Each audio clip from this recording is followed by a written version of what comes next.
Très chers amis de la presse, je vous salue tous et toutes et vous remercie d'être venus à cette conférence de presse qui se tient à un moment exceptionnel où tous les pays du monde se battent contre la pandémie de coronavirus. Ainsi, avant toute chose, je voudrais saluer une fois de plus le personnel soignant de notre pays, ainsi que les médecins, les laborantins et les agents de l'INRB qui sont tous entièrement engagés aux côtés du docteur Mouyembe pour sauver des vies. Par cette même occasion, je présente mes profondes condoléances aux familles des victimes de cette terrible maladie et je souhaite un prompt rétablissement aux malades. Qu'il me soit également permis d'exprimer mes sincères remerciements au gouvernement des différents pays et aux organisations internationales pour avoir apporté au peuple congolais secours, solidarité et assistance. Nous continuons à implorer l'Éternel pour épargner davantage les vies de nos populations. Très chers amis de la presse, comme vous le savez, notre pays est au bord du chaos. C'est ainsi que j'ai souhaité vous rencontrer pour que nous échangions autour de quelques points majeurs de la vie politique nationale et essentiellement de la situation des Minembwe. Commençons d'abord par la commémoration du génocide du peuple congolais. Nous avons choisi la date du 2 août, date du début de la grande guerre d'agression et d'occupation de chaque année pour commémorer le génocide congolais, afin que la nation congolaise, dans son ensemble, construise une même compréhension, une même conscience et une même conviction des causes et du déroulement d'un crime contre l'humanité qui a coûté la vie de millions d'innocents congolais. Ces hommes qui ont été sauvagement massacrés, ces femmes qui ont été violées et méchamment tuées, et ces enfants qui ont péri dans les conditions les plus cruelles ne doivent jamais être oubliés. Ils sont nos parents, oncles, tantes, cousins, frères, sœurs, enfants, voisins, collègues. Leur visage habite encore beaucoup de nos consciences. Leur voix résonne encore dans plusieurs de nos oreilles. Le 2 août de cette année 2020 à Kinshasa, dans toutes les provinces du pays et dans la diaspora à travers le monde, les Congolais étaient nombreux à dire avec panache que ces lourds tributs payés par notre patrie ne doit pas être oublié. Nous ne devons pas l'oublier. Nous avons décrété cette commémoration parce que se souvenir d'une telle tragédie, c'est aussi et surtout à la fois vouloir comprendre le processus historique et social qui ont rendu possible cette violence inouïe et transmettre l'horreur de ces crimes pour que cette histoire ne se répète plus jamais dans notre pays. Nous avons décrété cette commémoration parce que c'est taire lorsqu'on est victime de génocide, c'est encourager les génocidaires à continuer leurs œuvres macabres sans crainte de représailles. Je remercie tous les compatriotes pour cette commémoration. Très chers amis de la presse, pour passer le flambeau de l'histoire du génocide du peuple congolais aux générations futures, engageons-nous dès maintenant non seulement à documenter cette barbarie contre l'humanité congolaise, mais aussi à l'enseigner à nos enfants par des livres, à travers des chansons, des pièces de théâtre, des films documentaires, au travers des musées, des stèles ou des monuments dans toutes les provinces de la République. Et décidons dès aujourd'hui qu'un jour, une ville de la RDC abritera les mémorials du génocide du peuple congolais. C'est ici le moment de vous inviter à avoir une pensée pieuse pour tous nos martyrs en observant une minute de silence en leur mémoire.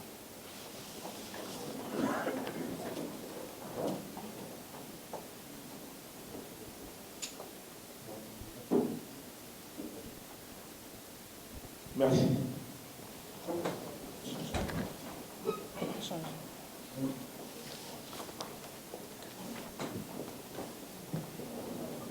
Très chers amis de la presse, quelle que soit,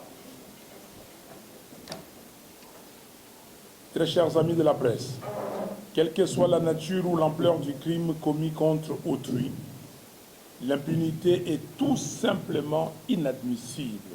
Voilà pourquoi, de toutes mes forces, je soutiens et je demande à tous les Congolais de soutenir l'initiative lancée par le docteur Denis Mukwege, le prix Nobel de la paix, celle de la création d'un tribunal pénal international pour la RDC. Et je me battrai sans répit pour que le rapport Mapping soit exhumé de sorte que les persécuteurs du peuple congolais de tous bords soient traqués et déférés devant la justice.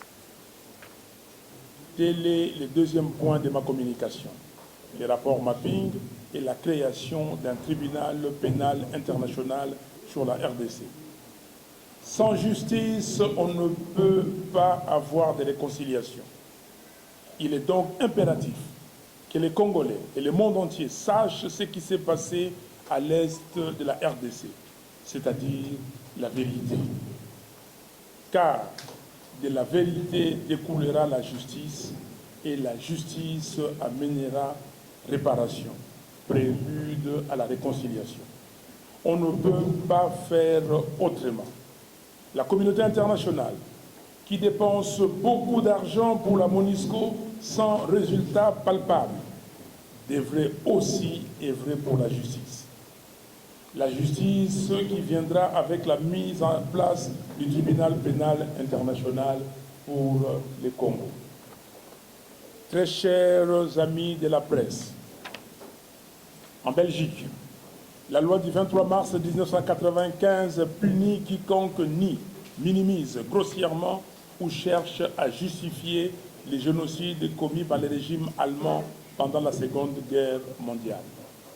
En France, la loi Guesso, adoptée le 13 juillet 1990, punit d'1 an d'emprisonnement et de 45 000 € d'amende toute contestation des crimes contre l'humanité commis pendant la Seconde Guerre mondiale. En cela, législateurs belges et français ont suivi l'exemple de bien d'autres États du monde, où les outrages à la mémoire que sont le révisionnisme et le négationnisme sont condamnés et réprimés par des lois. Dans notre pays, l'ambassadeur du Rwanda en RDC réside confortablement à Kinshasa, après avoir tenu des propos niant et minimisant de façon caricaturale et téméraire les martyrs du peuple congolais à Kasika en 1998. Je salue le courage des différents mouvements citoyens, dont les braves jeunes de la Lucha, de Filimbi et autres, qui ont, en dépit du refus de l'autorité urbaine, organisé de vigoureuses manifestations pour exiger l'expulsion du représentant de Kigali à Kinshasa. Cette situation est révélatrice d'une faiblesse dont la source est, sans doute, le manque de légitimité des institutions de la République et de leurs animateurs. En effet, ces institutions et leurs animateurs, ne procédant pas du peuple, sont manifestement au service de ceux qui les ont portés. Parlons maintenant de Minembwe. L'installation tapageuse de Minembwe en commune rurale doit être comprise comme une tentative d'officialisation de la matérialité.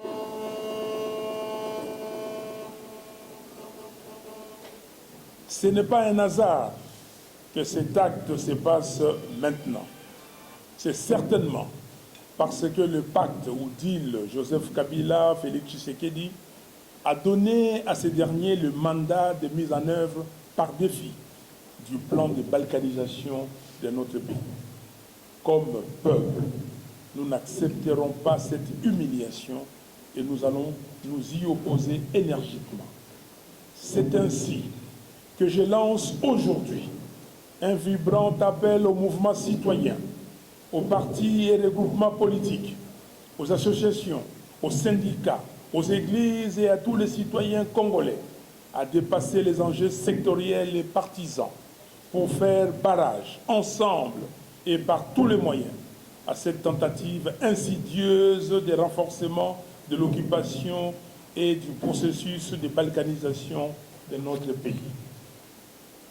J'ai pris instamment, mes chers compatriotes, de se réveiller avant qu'il ne soit trop tard.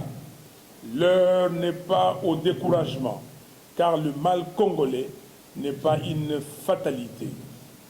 L'heure est plutôt au réveil de la conscience collective et de la volonté populaire de mettre un terme définitif à un deal mafieux qui enchaîne le pays et prend tout le peuple en otage.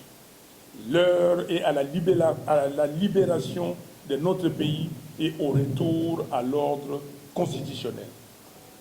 Libérons la RDC. Tel est le vaste mouvement populaire que je lance dès aujourd'hui.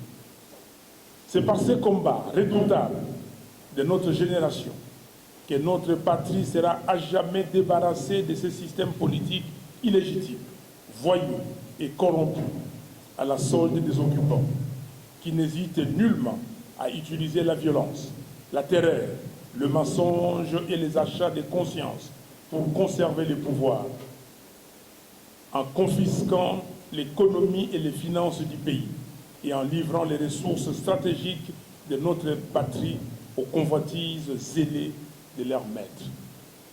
C'est maintenant que nous devons donner le meilleur de nous-mêmes à notre patrie, jusqu'au sacrifice suprême s'il le faut. Le peuple est aujourd'hui le seul, absolument le seul soldat et défenseur de l'intégrité et de la souveraineté de notre pays.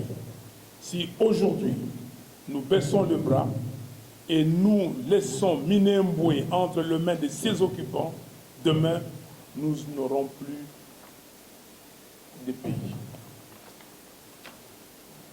Nous serions le premier peuple d'Afrique à être asservi, occupé et colonisé par un autre peuple d'Afrique. Ainsi, je lance un vibrant et solennel.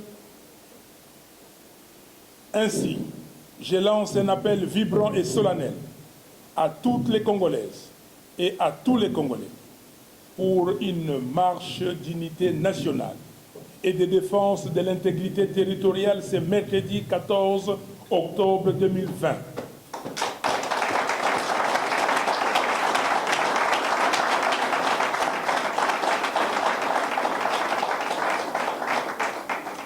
Je lance un appel vibrant et solennel à toutes les Congolaises et à tous les Congolais pour une marche d'unité nationale et de défense de l'intégrité territoriale. C'est mercredi 14 octobre 2020, principalement à Kinshasa et à Uvira, ainsi que dans d'autres villes de la République. Très chers amis de la presse, j'aimerais pour conclure m'adresser aux fanatiques en leur disant ceci.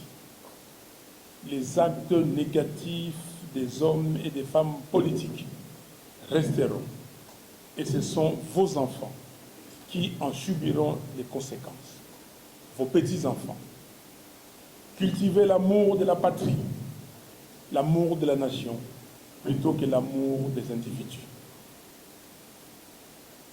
À tous les Congolais attachés à l'unité et à l'inviolabilité de l'intégrité territoriale de la patrie congolaise, marchons tous le 14 octobre pour dire à l'unisson non à la balkanisation de notre pays, Non à l'occupation de la patrie de Lumumba. Non au pacte de la destruction de notre pays que Joseph Kabila a signé avec Félix Tshisekedi. Oui à la création d'un tribunal pénal international pour la RDC. Je vous remercie.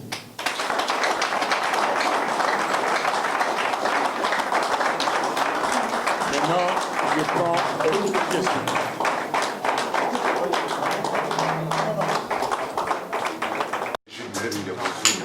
Le canal qui est télévision. J'ai deux préoccupations. La première, vous avez dit dans votre mot introductif que Félix Tshisekedi a signé un pacte avec Shinaramo pour la balkanisation de la République démocratique du Congo. Mais Fachi, au cours de son dernier point de presse tenu à Gomba, a annulé l'installation de la commune rurale de Minembwe. Comment expliquer cela? Fachi a dit de ne pas être au courant de l'installation de la commune de Minembwe. Azaras Roubero rétorque que le chef de l'État était au courant de sa mission à Minembwe. Qui trompe qui? Tout le monde était au courant. Monsieur Félix Tshisekedi dit qu'il annule. Il annule quoi? Il annule quoi? La question qu'on doit se poser, c'est de savoir, on annule, on suspend, on sursoit, on fait quoi? Qu'est-ce qu'il fait? Est-ce que la décision d'ériger, ou en tout cas cette activité, d'aller ériger Minembwe en commune rurale, était discutée quelque part? Il y a un document officiel. M. Tshisekedi nous habitue. À chaque fois, il va aux États-Unis en avril 2019, il dit qu'il va déboulonner Kabila. Il rentre ici, il se ravise. Il va en juin à Londres, il dit, quand il rentre, il va dissoudre l'Assemblée nationale, mais lui, il avait dit le Parlement. Mais je corrige en disant, son intention, c'était certainement de dire qu'il est dissoudre l'Assemblée nationale. Il vient ici, il se rétracte. Il n'y a pas M. Félix Tshisekedi comme président, non. Il y a M. Kabila qui édicte, qui dirige, qui dit tout. Et il y a des gens qui obéissent à M. Kabila. Je vais vous dire une chose, cher Jules. J'ai été membre de la réunion de discussion de la CENCO. Et pendant la CENCO, avant de signer l'accord qu'on a appelé l'accord de la Saint-Sylvestre, on devait procéder, comme a dit la répartition des tâches. On était deux groupes, on était paritaires. Les groupes de changement, nous, les représentants d'Étienne Tshisekedi de Rose Mémoire, et les groupes de Kabila. À un moment donné, nous sommes arrivés au ministère des réformes institutionnelles. Moubake, Valentin et moi-même, nous nous sommes dit que ces postes-là doivent être supprimés ou on prend ça de notre côté. M. Azarias Roubero ne peut plus être ministre des réformes institutionnelles. Et j'ai ajouté en disant, le ministère de l'économie aussi, que nous devons le récupérer. Mon ami et frère, Modeste Bahati, ne peut plus être ministre de l'économie. Il est resté longtemps ministre de l'économie. Nous avons discuté, Valentin Moubaki et moi-même, jusqu'à la fin, que certains de nos amis ont cédé. Je vous ai dit la fois passée, dans une conférence de presse dans l'autre salle, pourquoi Azarias Roubero est toujours ministre de la... Vous parlez de la décentralisation, réforme institutionnelle. Pourquoi? Donc, Félix Tshisekedi ne maîtrise absolument rien, et vous avez compris. Donc, votre question, la réponse de Tshisekedi, il ne maîtrise absolument rien. Si il était sérieux et qu'il avait dit que, écoutez, je vous ai écouté, il y aura un conseil des ministres, au cours du conseil des ministres, nous allons, et je vais savoir exactement ce qui s'est passé, on prendra des décisions, on pourrait comprendre. Mais ça veut dire qu'il n'y a pas de gouvernement. Les gens, ils font de la navigation à vue. Merci. Le départ de l'ambassadeur rwandais, qui est toujours là. Et vous avez utilisé des termes appropriés. Mais à quoi sert aujourd'hui la marche que vous lancez aujourd'hui au mouvement, à toute la République, de s'allier à vous pour l'unité nationale? Et donc voilà un peu ma actions jusqu'au départ de ce monsieur Karega, Vincent Karega. Et certainement comme moi, vous avez vu un document qui a circulé dans les nets. Je ne sais pas si c'est un faux, comme on est habitué maintenant à des fake news, mais prenons-le comme ça. Que l'ancien patron de renseignement militaire avait dit que ce monsieur ne pouvait pas venir ici, vu tout ce qu'il a fait en Afrique du Sud. Et vous l'acceptez. Est-ce que nous avons un gouvernement? Est-ce que nous avons des institutions légitimes? C'est certainement des gens qui ont décidé de la balkanisation, de la fragilisation des institutions du Congo, qui ont demandé à ces messieurs de venir ici pour fragiliser davantage nos institutions. Monsieur Karega est persona non grata au Congo. Alors, pourquoi continuer de marcher pour nous? On marchera. Mais qu'est-ce que je vous ai dit le 22 août, quand je suis rentré en Gilles? Que je suis venu pour qu'on en finisse. Il faut qu'on en finisse avec ces pouvoirs illégitimes. Nous devons en finir, parce que le peuple congolais souffre. Si vous croyez que c'est vous seul qui êtes congolais, parce que vous vivez dans les moins de 10 000 km² ici à Kinshasa, et que vous appelez votre République la République de Kinshasa, vous vous trompez. La République démocratique du Congo, c'est 2 345 460 km². C'est ça. Pas un seul centimètre qui doit partir. Vous savez que nos frères, prenez de Rutshuru, qu'est-ce qu'ils endurent aujourd'hui? Nos frères de Rutshuru, nos frères de tout l'Est de la République, de l'Ituri, partout, de Haut-Ouélé, Bas-Ouélé. Les gens n'ont pas de toit. Les gens sont réfugiés. Les Congolaises, les Congolais sont des déplacés internes dans leur pays. Combien de millions? Et ces millions n'ont pas droit de vie, n'ont pas droit d'exister. Nous devons libérer le pays. Nous sommes otages aujourd'hui de nos richesses. Nous sommes otages des complots. Nous sommes otages de la trahison de certaines filles et de certains fils de notre pays. Et vous, vous vivez. Nous sommes des contemporains.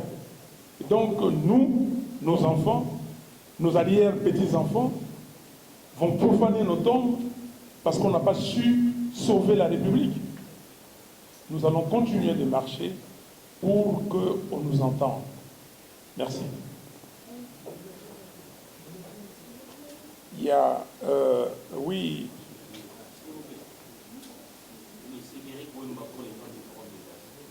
Le président Martin Fayulu s'oppose à l'installation, comme d'autres Congolais, des mineurs comme commune de l'Irak.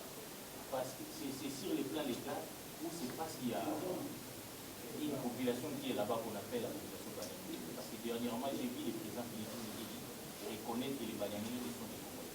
Sur cette question précise, parce qu'au-delà du problème mineur, que je trouve légitime, il y a quand même un sentiment quelque peu anti cette population qui se réclame congolais. Est-ce que le président Fayulu reconnaît les banyamulenge des conséquences? Écoutez, vous êtes provocateur, parce que s'il y a des gens qui sont légers, qui ne tournent pas leur langue 7 fois avant de parler, vous pensez que vous allez m'attraper ou m'avoir. Il ne faut pas me piéger. Je ne suis contre aucun peuple du monde. Je suis un humain. J'ai été créé par Dieu qui a créé aussi les autres comme moi. Parce que si moi, je vais ailleurs, moi j'ai vécu dans d'autres pays. J'ai vécu dans plusieurs pays du monde. Mais j'étais congolais dans ces pays. Et j'ai respecté les législations de ces pays. J'ai respecté les constitutions de ces pays. Je ne m'oppose pas. D'abord, les banyamulenge, je ne peux plus utiliser ces termes-là. Ça n'existait pas, les banyamulenge. Ça n'existait pas. Donc vous me demandez si je suis contre ou je m'oppose à ce qu'il soit congolais. Non. Nous étions à la conférence nationale souveraine. J'étais jeune garçon à la conférence nationale. Mais Lissanga ici, il peut vous dire, nous avons débattu de cette question à la conférence nationale souveraine. Moi, je suis né ici à Kinshasa, grandi à Kinshasa. Ce problème, je n'avais pas bien étudié. Mais c'est à partir de la conférence que j'ai étudié ces problèmes, cette question. Rappelez-vous des ordonnances de 72, rappelez-vous l'ordonnance de 81, rappelez-vous de ce qui a été décidé à la conférence nationale souveraine. Ce n'est pas une question simple. Ici, on le dit, et je le répète, ce n'est pas moi qui le dis. Vous pouvez appeler Isidore Ndayouel, qui est, comment dire, historien, et d'autant d'autres historiens, ils vont vous expliquer, et vous le savez tous, vous avez des tribus. Ici, chaque tribu est rattachée à une langue, n'est-ce pas? Et à une terre. Vous parlez de cette colline de Moulengue. Les gens sont venus habiter, oui. Mais si les gens sont venus habiter, ils peuvent continuer à habiter, oui. Mais est-ce que ça leur donne, ça leur confère la nationalité automatiquement? Et ça leur confère le fait maintenant de devenir propriétaire de ces terres? Si moi je vais habiter aux États-Unis et je prends une carte, comment dire, des résidents, ou quand j'ai travaillé aux États-Unis, on me délivre une carte, on dit que non, pendant, vous pouvez travailler ici. Mais si je reste plus longtemps et que je prends une green card, donc je reste m'établir aux États-Unis, est-ce que cela me confère la nationalité américaine? Mais cela ne veut pas dire que je ne pourrais pas avoir la nationalité américaine. Mais il faut que je respecte la loi américaine. Je passe par toutes les étapes prévues par la loi américaine. Ici, c'est un complot ourdi contre les Congos. Le problème, c'est ça que vous voyez sur cette carte. Regardez cette partie. Commençons à partir de Tanganyika, Sud Kivu, Nord Kivu, Ituri. Le problème est là. Quand on vous parle de la balkanisation de la RDC, vous pensez que c'est un jeu, comment dire, de l'esprit, et c'est une fantaisie, les gens parlent pour parler. Je ne peux pas passer tout mon temps à parler de cette affaire si ça n'existait pas. Je ne parle pas de ça aujourd'hui. La source, la conférence ou le départ, la conférence nationale souveraine, parce que j'ai compris beaucoup de choses. Regardez Fizi. Fizi est là. Okay? C'est le territoire de Fizi. Mais quand vous regardez la carte de cette commune rurale, okay? Cette commune rurale prend une partie de Chabunda, là. Prend une partie de Mwenga, là. Et ça va, et ça prend une partie d'Ouvira. Donc tout ça, là, ça devient une commune rurale. Et ça heurte, il y a des villages qui sont de Chabunda là-bas, il y a d'autres villages de Fizi ici, de Mwenga. Ça devient... Alors, qu'est-ce que vous allez faire? Ça veut dire quoi exactement? Mais si vous allez plus loin, et c'est là le travail des journalistes, c'est ça le travail de l'élite congolaise, qu'on ne fait pas. Est-ce que vous savez ce qui se passe à Irumu, ce qui se passe à Ituri? Les gens qui sont partis se mettent là-bas et réclamer des terres. Vous le savez? Est-ce que vous connaissez la situation de Rutshuru aujourd'hui? Là, au moment où nous parlons. Vous savez qui habite Rutshuru? Vous savez combien de Congolais on a déplacés de Rutshuru, qui sont des déplacés internes, qui sont allés ailleurs, qu'on a fait fuir Rutshuru? Vous savez ce qui se passe à Beni et à Butembo? Vous le savez? Tout ça, c'est pourquoi. Et maintenant, vous savez même que dans les Tanganyika, il y a d'autres populations qui sont parties là-bas, venues d'ailleurs. Le problème, c'est cette balkanisation physique qu'on est en train de matérialiser. Donc, cette partie, les gens vont être ici, nombreux de populations, qui vont demain dire, écoutez, nous ne parlons pas des langues du pays. Nous parlons des langues similaires aux langues du Rwanda. Et donc, Et petit à petit, ce n'est pas une affaire de 5 ans, ce n'est pas une affaire de 10 ans, ce n'est pas une affaire de 25 ans, de 50 ans, c'est une affaire de longue durée. Et moi, Martin Fayulu, je ne laisserai pas le nom bandé à un autre pays. Ou que, parce que plus tard, qu'est-ce que vous allez avoir? Vous allez avoir une demande de référendum d'autodétermination. Je passe vite parce qu'on n'a pas le temps, mais vous comprenez ce que je veux dire. Donc c'est une préparation. Pourquoi, quand les amis là, du RCD Goma sont venus, ils ont créé un territoire, tout de suite, érigé Minembwe en territoire. Ça a résisté? Non. Mais ils sont téméraires. Ils continuent. Je n'ai de problème avec personne.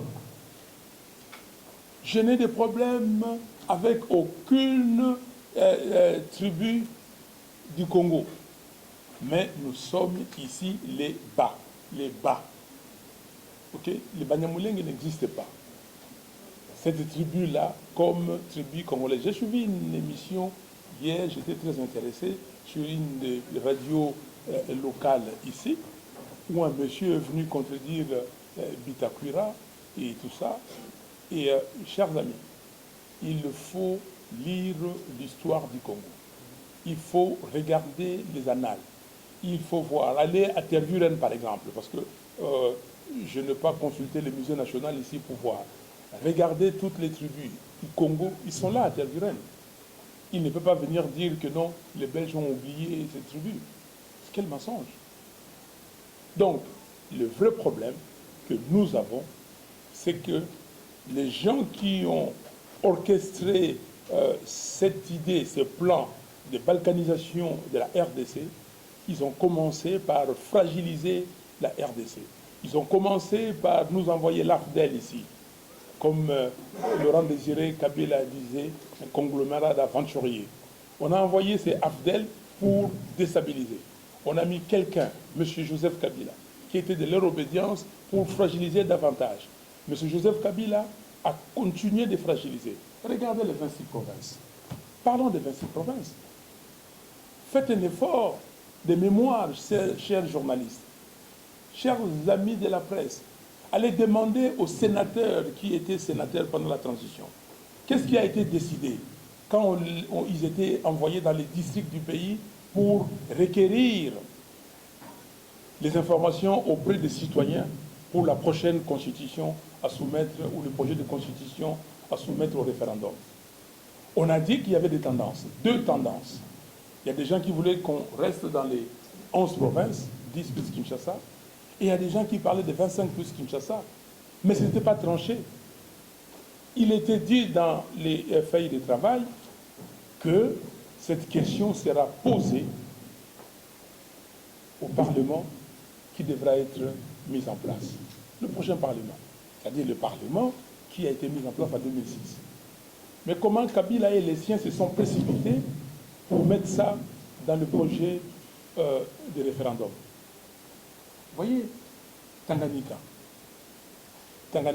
Quand vous allez aujourd'hui à Ituri, les gens de l'Ituri vont vous dire « Ah oui, hier, on se disait que nous sommes de la province orientale, tous. Et on peut dire que je suis de l'Ituri. Aujourd'hui, quand vous allez à Ituri, on a identifié 29 communautés. Et les communautés commencent à se battre entre elles. On commence à avoir des groupes, les groupes de 5, les groupes de ceci. Ça, c'est un plan ourdi contre l'intégrité territoriale du Congo.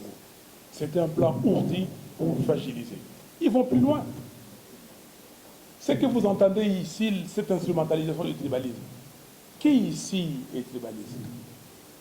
Eric Wemba, quand vous m'avez connu, vous savez quelle tribu j'étais? Non. Voilà. Beaucoup d'entre vous. Moi, mon nom Fayulu, les gens disaient, ah, il est de Kivu. J'ai été dans les écoles, mes amis de l'école primaire et tout ça, parce qu'il faut commencer à aller dessoucher tout. Personne ne savait, parce que nous, on ne vivait pas comme ça. On était des quartiers. Mais comment on commence maintenant à instrumentaliser, à parler du tribalisme? Mais non, ça c'est un piège. Le piège, parce que quand vous allez parler de cette affaire de Banyamulenge, on va dire, ah, ils sont des tribalistes. Mais les gens ne savent pas qu'ils sont piégés. Les gens ne savent pas qu'ils sont piégés. Parce que vous tous ici, vous regardez dans vos familles, il y a interprétation de tribus. Il n'y a pas qu'une seule tribu. C'est lui qui est né de papa Muntandu, de maman Bafulero, et tout ça. Il est qui? Ok? Mais maintenant, l'enfant qui est issu de cette union, qui épouse une Ngwaka ou un Ngwaka, l'enfant qui est qui? Nous sommes Congolais. Et je dis à tout le monde qu'il faut faire attention. Qu'il faut faire attention à ceux qui instrumentalisent des choses pour leur côté. Je reste plus longtemps. Lisez ces livres-là, écrits sous la conduite des professeurs Kankonda et Mukoka. La République démocratique du Congo face au projet de balkanisation et de l'implosion.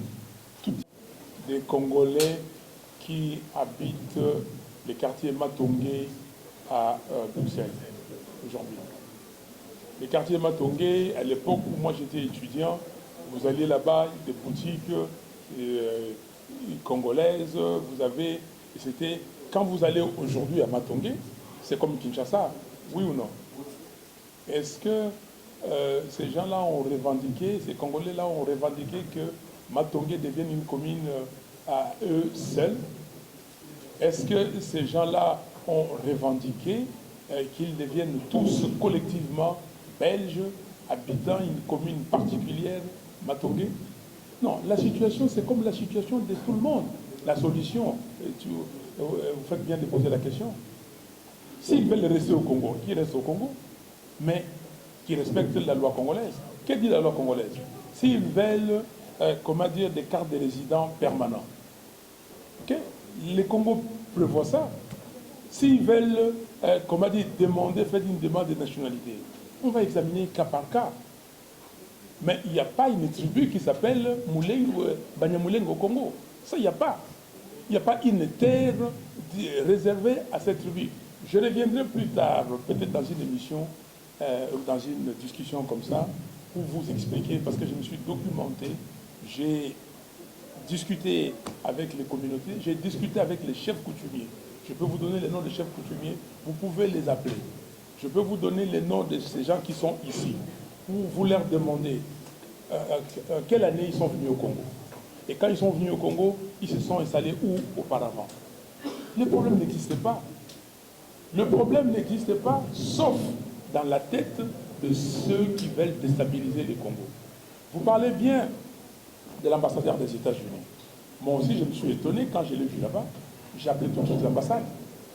J'ai appelé l'ambassade pour dire que je viens de voir l'ambassadeur Mike Hammer de l'autre côté, mais ça veut dire quoi exactement? L'ambassade m'a dit, écoutez, l'ambassadeur est en mission.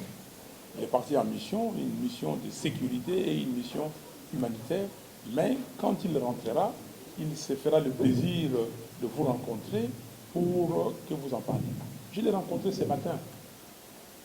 Je lui ai dit, mais monsieur l'ambassadeur, je vous pose la question, votre présence, ça signifie quoi? Il dit que, d'abord, je mets le point sur le « i ». OK?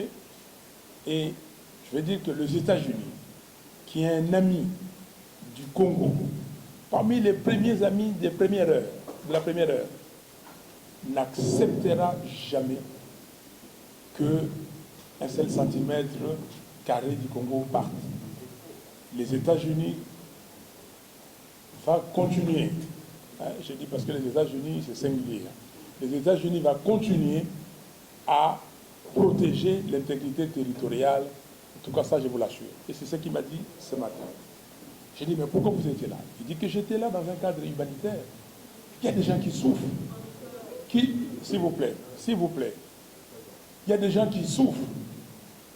Vous savez que l'USAID donne beaucoup d'argent pour nos populations. Nous sommes ici en train de quémander, nous sommes des gens, on cherche de l'aumône. Donc, il y a des problèmes humanitaires là-bas. Donc, c'est comme ça qu'il est parti pour ces problèmes humanitaires, des problèmes sécuritaires.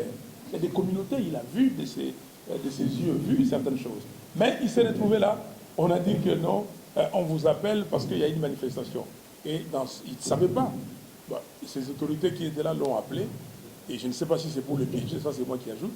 Si c'est pour le piéger, il s'est retrouvé là. Mais moi, vous allez me poser la question, est-ce que je l'ai cru? Moi, je le crois. Je crois ce qu'il a dit. Et parce que je ne vois pas un ambassadeur qui va aller se présenter dans une cérémonie de ce type. Ok? Voilà. Donc, le problème est à notre niveau. Qu'est-ce que nous voulons, nous, Congolais? Merci. Oui, cher ami.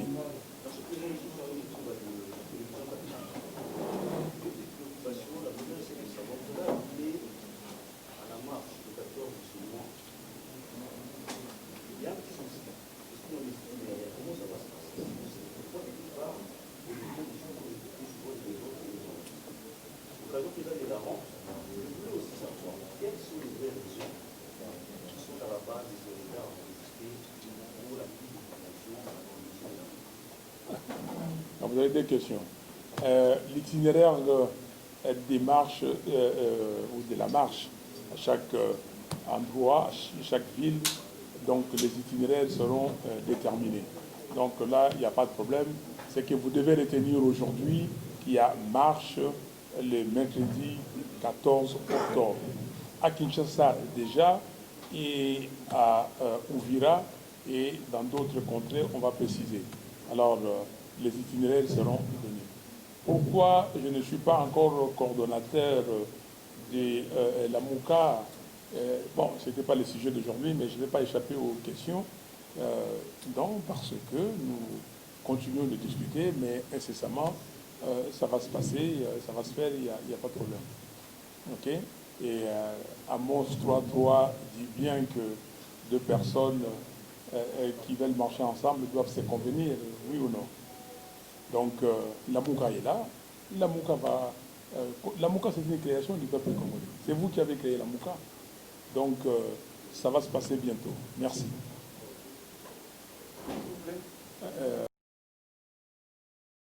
Sur cette question-là. La première solution, la vraie, la solution, c'est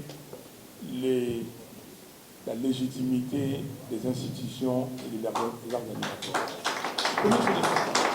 La première solution, c'est de respecter le peuple congolais, de respecter le choix du peuple congolais. Le jour où on respectera les choix du peuple congolais, pensez-vous que si j'étais sur ce fauteuil-là aujourd'hui, la question serait comme ça? Non. Pensez-vous? Vous avez parlé de M. Félix Tshisekedi. Il a dit à Béni qu'il allait aller habiter là-bas. Maintenant, j'ai entendu encore qu'il va aller à Goma. Mais je vous dis, ce n'est pas des promesses. On fait des promesses quand on est en campagne. OK? Moi, j'ai fait des promesses. Mais si j'avais l'effectivité du pouvoir, aujourd'hui, cette question aurait trouvé une réponse heureuse. Donc, la première solution, c'est que mettre en place des institutions légitimes, avec des animateurs légitimes, c'est-à-dire choisis par le peuple congolais.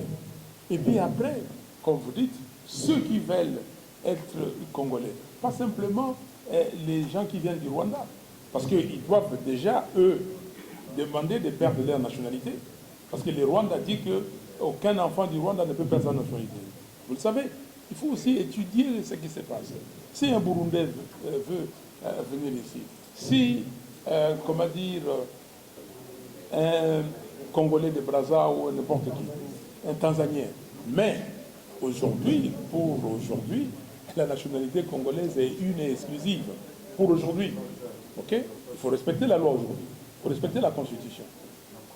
La solution, c'est, cher ami, de demander à l'ONU d'abord qu'on sache la vérité. La solution, c'est d'organiser des conférences, d'organiser des colloques, que chacun sache d'où il est venu, qui il est, et de trouver une solution. On trouvera des solutions. Mais la solution n'est pas de brutaliser les Congolais, de tuer les Congolais, de déplacer les Congolais et de récupérer les terres. J'étais à Béni, j'ai passé la fête de la Nativité à Béni. J'ai vu les gens de la MONUSCO là-bas. Comment les gens viennent? Mais les gens viennent s'installer là-bas. Pourquoi? Pourquoi ils s'y installent définitivement? Ils ne sont pas de là. La solution, c'est ça. La solution, c'est que aujourd'hui, il y a une solution. C'est pour cela que quand vous voyez le docteur Mukwege insister sur le tribunal pénal international, sur le Congo, c'est une des solutions. Quand on va exhumer ces rapports mapping, lui dit, le docteur Mukwege, quand on va les sortir des tiroirs, là où il moisit, dans ces tiroirs des Nations Unies, qu'on va en parler, on va débattre, on saura pourquoi on a tué les Congolais. Et pourquoi on continue de tuer les Congolais. Parce que les rapports mapping, c'est les massacres et les atrocités commis entre 1993 et 2003. Mais après 2003 jusqu'à aujourd'hui, il y a des massacres. Quand on saura ça, et on dira, voici les solutions. Parce que, qu'est-ce que nous voulons avec la justice? La justice, c'est d'abord étudier les problèmes, regarder les problèmes, aller au fond des problèmes et dire pourquoi ça s'est passé. Donc, déterminer la vérité.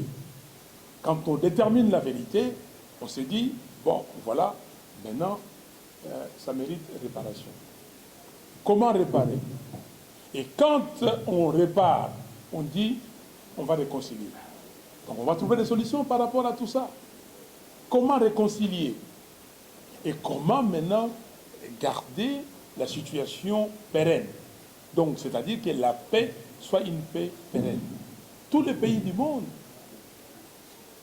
sont passés par ça. La France et l'Allemagne, c'était deux ennemis. Aujourd'hui, l'axe Allemagne-France, c'est l'axe qui tient l'Union européenne. La solution, c'est que ces pays soient un pays prospère. La solution, je vais vous choquer, par exemple. La solution, c'est de mettre fin comment dire, à cette affaire de ces pays IRGL, les Grands Lacs. Les Grands Lacs, c'est une vaste blague. Pourquoi le Congo doit faire partie de SADC, CEAC, donc l'Afrique centrale, CIRGL?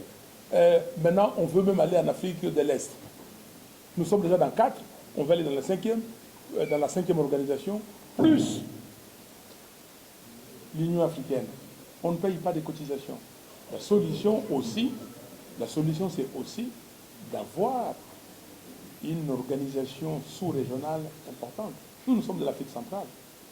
Toute l'Afrique centrale, quand on prendra l'Angola, même s'il y a le Rwanda, le Burundi et tout ça, mais qu'on soit dans une organisation internationale ou sous-régionale où on traite des choses sérieuses. Lisez les auteurs. Il y a un auteur congolais qui a écrit le pourquoi de la CPGL, la communauté des États et des pays des Grands Lacs. Il a écrit Mobutu, pour lui, la CPGL,